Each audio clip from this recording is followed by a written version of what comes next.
अस्सलाम वालेकुम मिट्टी दी आवाज़ ऑफिशियल ते खुश आमदीद। उम्मीद करनी आ तुसां सारे ठीक हो सो ते अल्लाह ताला दी रहमत तो लुत्फअंदोज़ थींदे पए हो सो।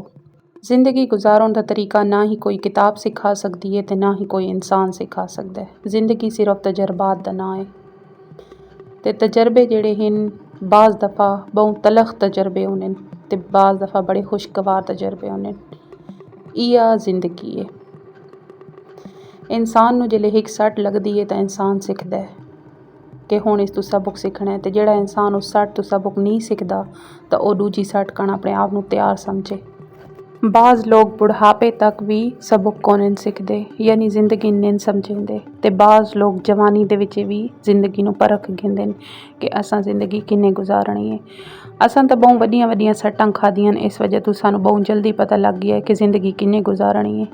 लेकिन हाले भी सानूं एह् नहीं पता लगा कि केह्ड़ा इंसान साडे नाल मुखलिस है ते केह्ड़ा इंसान साडे नाल मुनाफकत करेंदा पिया है। पता नहीं लोग चलाकियां दी PhD कित्थों कर घेंदे न।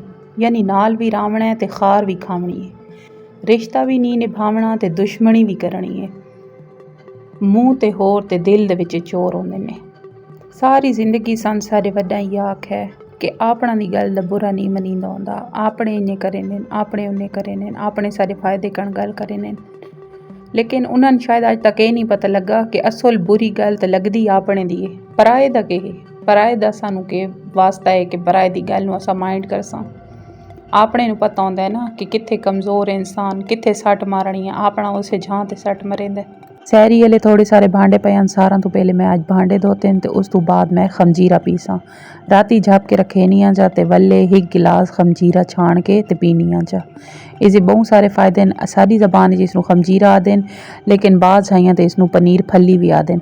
कमेंट बॉक्स च दसाए कि तुहानूं खमजीरे ते उसदे फायदा दा पता है या नहीं। खमजीरा बहुत ज़्यादा कड़का होंदा है ते इह साडे खून नूं साफ़ करेंदा है। साडे ब्लड प्रैशर नूं कंट्रोल करेंदा है। यूरिक एसिड नूं कंट्रोल करेंदा है ते नाल ही नाल इह साडे फैट लूज़ विच मदद करेंदा है।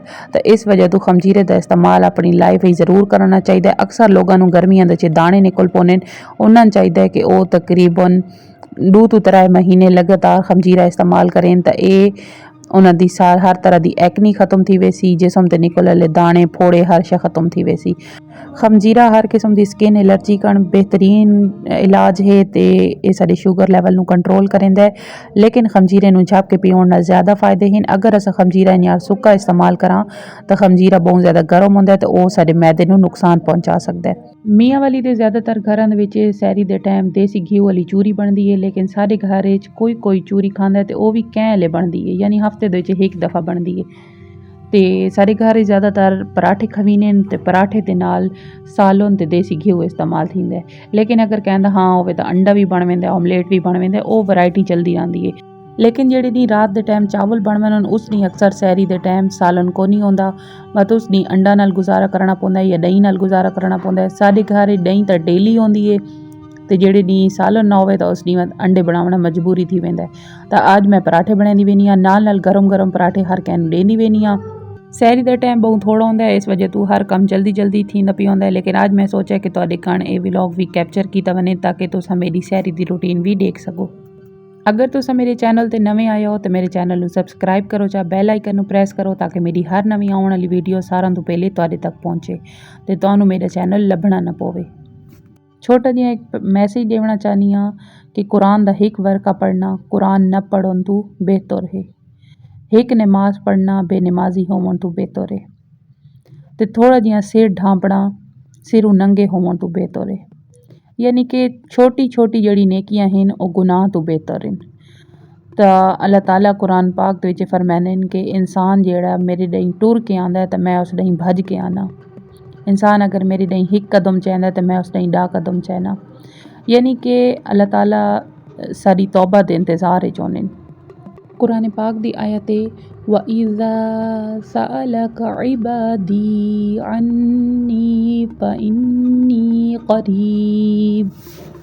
यानी इस आयत मुबारका दा तर्जमा ये है कि हजूर पाक सल्लल्लाहु अलैहि वसल्लम नाल अल्लाह पाक मुखातिब थी के फरमांदे पैन कि जदां भी मेरे बंदे तुहाडे कोल आवन ते मेरे बारे सवाल करें तो फइन्नी करीब मैं करीब हाँ।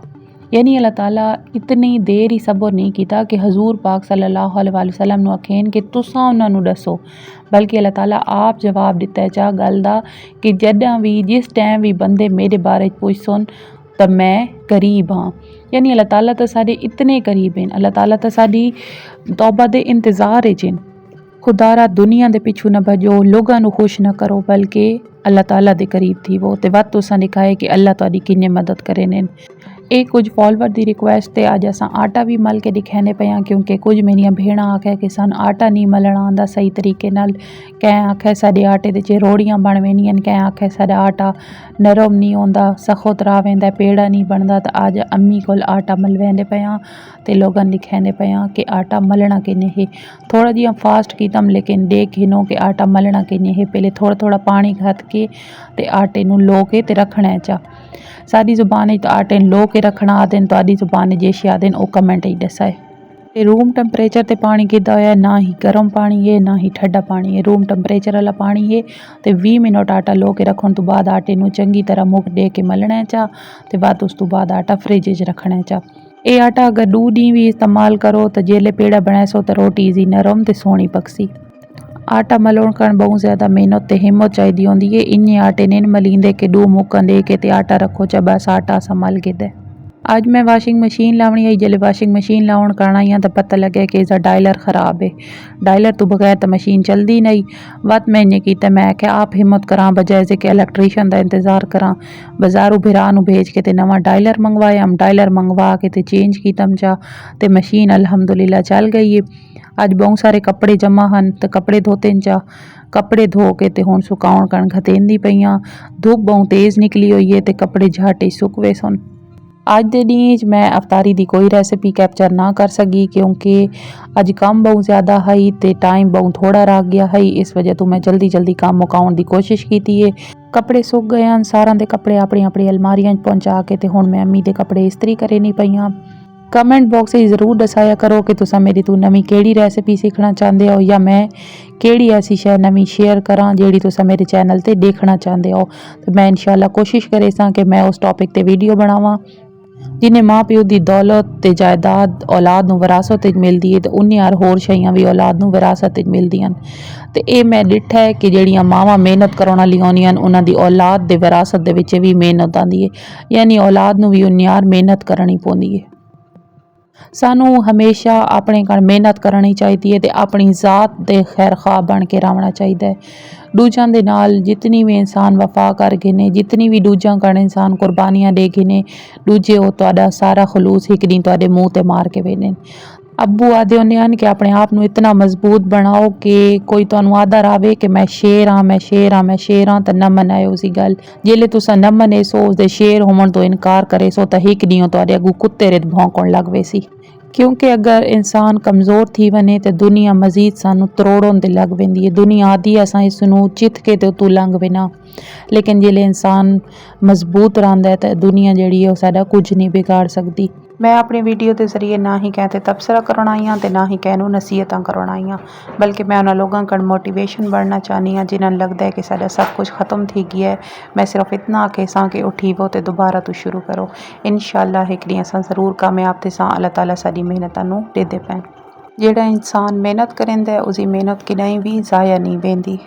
कल मिलसां एक नवी रेसिपी दे नाल, एक नवे पैगाम दे नाल। अपना ते अपने प्यारां दा बहुत सारा ख्याल रखो, खुश रहो, हंसते रहो, वसते रहो। शुक्रिया, अल्लाह हाफिज़।